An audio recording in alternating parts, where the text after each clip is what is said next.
Judge Paige Whitaker, the judge that's overseeing this Young Thug YSL trial, just snapped off on the state prosecutors for basically legal malpractice, for doing all kind of slimy, grimy, egregious things to try to get false evidence into the records. Now, the defense side just stood up and exposed the state prosecution side for doing all of these very same things and moved for a mistrial. After that, Judge Paige Whitaker just went ham on the state prosecutor. I mean, she just ripped them to shreds, my boy. And you can see in the clip how visibly frustrated, aggravated, and angry this judge is by the way she flopped back in her seat and almost threw her hands up like, what the hell do y'all got going on? Right before she snapped off on the prosecution team again. And then after that, she left the prosecutor standing up there looking silly in the face after she just went ham on her and took a break to go back and consider a retrial motion. Let's take a look. Well, first of all, my motion is a motion for a mistrial based on the actions of the prosecutor. My objection initially to the item was that it contained hearsay. The state represented at the bench that it was not hearsay. There was no hearsay contained in it. We did not address the issue of what the state already knew, which is that there was a phone number attached to it that she was going to try to elicit testimony from this witness about who that phone number belonged to. That in and of itself is speculation, but it's certainly hearsay. The document can't authenticate itself. I believe the site for that proposition is Twiggs versus State. It's 315 Georgia Appeals 191. So this witness can't look at a document and say that it says this phone number is from Justin Cobb's Instagram or social media posting, this is who it belongs to. So that was my objection. I believe the objection was well-founded. I believe the state purposely put that up there after misrepresenting as to whether or not it contained any hearsay in it. And based on that, I would move for a mistrial. May I respond? You may. Can somebody put the document up? I want to. Yes. Would you put it up?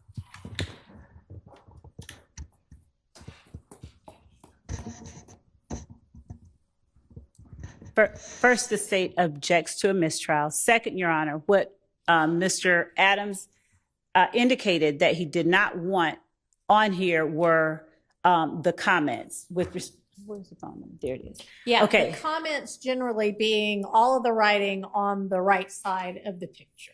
Your Honor. And so I said to you, is any of it hearsay? Is any of it being offered for the truth? And you said, no. Your Honor, what I was asking the witness to do is to tell what was of significance to that number and what he did in terms of finding out and corroborating information that he obtained, because he obtained phone records. I don't intend that this evidence or this exhibit will prove or show that this is Justin Cobb's phone number. You're asking him that? And asking no, him Your Honor. to testify to that? I'm asking him, and I understand the court, I'm asking him what handle it's next to, and Your Honor, what he did after seeing what he saw on this social media page. You represented at the bench that none of this, that being the writing on the right side of the picture, which we're all squinting at because it's tiny on the piece of paper. And so I am relying upon you to actually be honest with the court and opposing counsel so that we can deal appropriately with the evidentiary issue. Was any of it being offered for the truth? And you said no. And then you turned around, and after it was admitted over the overruling of the hearsay objection, based on the representation that nothing was being offered for its truth, you drew the witness's attention to the phone number and tried to have the witness testify to whose phone number it was. If that is not offered for the truth, what is it? Your Honor, it explains what steps he next took. It wasn't that he sat there and took this phone number and said, okay, this is Justin Cobb's phone number. He went and sought records based on what he saw on this social media post. So it's not this post can't prove anything, but I do expect that the witness will testify based on what he saw, regardless, because it's a legitimate. Why can't you just, at the bench, when you know that the reason you're offering it is for the phone number, and then to ask the witness other questions about what he did based on that phone number and seeing that phone number, say to everybody so that we know what we're dealing with, you know, it's this phone number, and then I'm going to ask him XYZ about the phone number, and then we'll know what we're dealing with. Because my understanding that what was being objected to was not the phone number, was the comments that was the words, Your Honor. And again, this piece of evidence does not prove anything, as anybody would be able to say. But when he saw this on Justin Cobb's page, or a picture of Justin Cobb next to what he believed to be Justin Cobb's handle, he sought additional information. The entire cross. Number one of the comments. I'm sorry, what, Your Honor? I mean, that is included within what you're now calling comments, all of them just being. And I asked at the bench what comments they were asserting was hearsay, Your Honor. I literally asked that. I asked at the bench, is any of this being offered for its truth? And Your Honor, it's being offered to explain DDA Sprinkle's actions that he took next. Your Honor. But you know, Judge, we don't get there. I hear what the state's saying, and it's disingenuous, because we don't get to the second step that they're talking about, what records he procured and why he did what he did, unless we go through the hearsay statement that's contained in the portion that I objected to. And the court is accurate. I was there, and I asked for everything that was on the right side, all of the verbiage to be. I said that was hearsay. The state said it was not. It clearly is, because to ask him that specific question, I mean, listen, none of us are obtuse here. It is what it is. I think that the state was disingenuous about it. State's being very slippery in regards to their response to the court's questions. I think it's willful, and I think a mistrial is appropriate. And I'm asking. I can't figure out what it is. If it's disingenuous, if it is that, I mean, I don't want to malign the prosecutor standing in front of me right now, so I'm not going to say the possible things that it could be, but it is baffling to me that somebody with the number of years of experience that you have, time after time after time, continues to seemingly purposefully hide the ball to the extent you possibly can for as long as you possibly can. And I really don't want to believe that it is purposeful, but honestly, after a certain number of times, you start to wonder how it could be anything but that, unless it is just that you are so unorganized that you are throwing this case together as you try it. And I am sorry to say that. But this case is being made much more difficult for everybody because of the haphazard way in which it is being presented. I'm going to take a recess for a few minutes. I'll have a ruling when I get back. Jesus Christ.